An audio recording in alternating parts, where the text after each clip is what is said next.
Hi friends, இன்றைக்கி வீட்டில் இட்லி செஞ்சால் அதுக்கு ரொம்ப டேஸ்ட்டான ஒரு சட்னி ரெசிபி சொல்கிறேன்.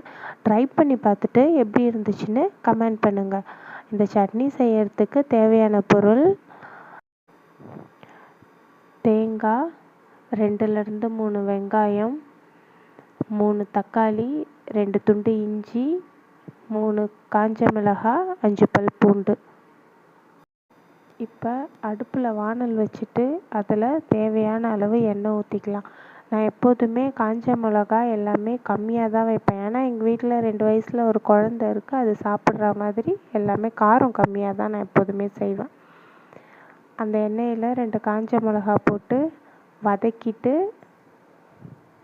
கூடவே வெங்காயம் சேர்த்து அதையும் நல்லா கொஞ்சம் பொன்னிறமாகிற அளவுக்கு வதக்கிடணும்.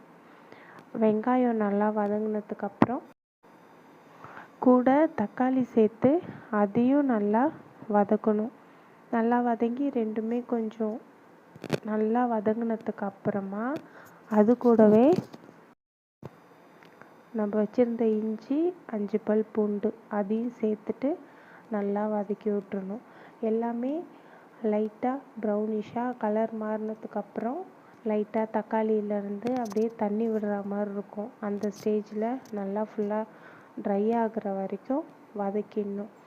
வதக்கி விட்டுட்டு லாஸ்ட்டாக அது கூட தேங்காய் சேர்த்து தேங்காயையும் சும்மா ஒரு 2 நிமிஷம் மட்டும் வதக்கி விடுங்க. தேங்காய் கலர் மாறிடக்கூடாது. வதக்கினதுக்கப்புறம் தேவையான அளவு தண்ணி ஊற்றி உப்பு போட்டு மிக்சியில் நல்லா அரைச்சிருங்க. அரைச்சிட்டு திரும்ப அதே வானலில் எண்ணெய் ஊற்றி கடுகு, ஜீரகம், உளுந்து, கருவேப்பிலை, கொஞ்சோண்டு பெருங்காயம் போட்டு தாளித்து சர்வ் பண்ணி பாருங்கள். சூப்பராக இருக்கும். டேஸ்ட் பண்ணி பார்த்துட்டு டிஷ் எப்படி இருந்துச்சுன்னு சொல்லிவிட்டு கமெண்ட் பண்ணுங்கள். சேனலுக்கு சப்போர்ட் பண்ணுங்கள்.